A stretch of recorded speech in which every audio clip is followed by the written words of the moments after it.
Costco-гоос арын хаалгаар яаж шипх махапыг харуулъя. За арын хаалга гэхээр таньдаг хүн гэсэн үг биш ээ. Тэр ард нугаа хаалгыг тогшоод тэгээд энэ Costco-гийн махны тасгчин цаана пакэжлаагүй амар том хиллэлээгүй махнууд байдаг.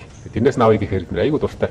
Яагаад гэвэл хиллэлж ингээ жижиглэж наашаага нэг дангуун дээр тавьдаг. Би бол одоо энэ Америкийн болдаахыг бол ингээд дутчих. Тэгэл гаргаж ирэнгүүтээ ийм махамаар байна. Энэ хүү том тэгээд өөх бахтай энэ тэргээс айлчна. Тэгээ махных нь ингээд томоор нь авах өнгө мөнгө нь хамаагүй өөр штэ. Тэр нөгөө наан жижиглэнгээр авах мах чинь нэг юм төрчих юм шиг улаан өнгөтэй. Эдгээр бол яг оргиор байдаг байхгүй. За тэгээд өнөөдөр хааны болон гуйны мах авсан. Тэгээд бараг $80 юмсаа. Нэг паунд тутамдаа нэг 2.5-аас заримдаа $3 хүртэл юм хэмтэн байт юм лээ.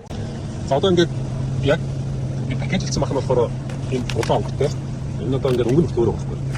Улаан өнгөтэй. Нэг нь паунд нь $12.99 гэж байна. Энэ бол нөгөө гуйны хэсэг юм байна. За энэ нэг сая нөгөө бөөнөр нь ингээд томоор нь авчаар юм пакэжтэй. Энэ бол өнгө нь шал өөрөө гоос. Энэний хажууд яг оргиороо. За тэгээд дээр нь үнэ нь болохоор 12.30 гэж байна. $2 гарангийн ингээд баг. За энэгийн баг үнэтэй.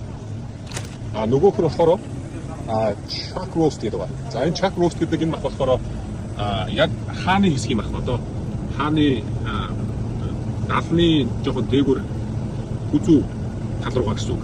За энд бол ингээд паунд нь $7.49-тэй байгаа бол chuck roast-ийг ингээд томоор нь ингээд авчихаар паунд нь $4.99 гээд. Тэгээ 22 паунд нь жишээ нь $113 гээд.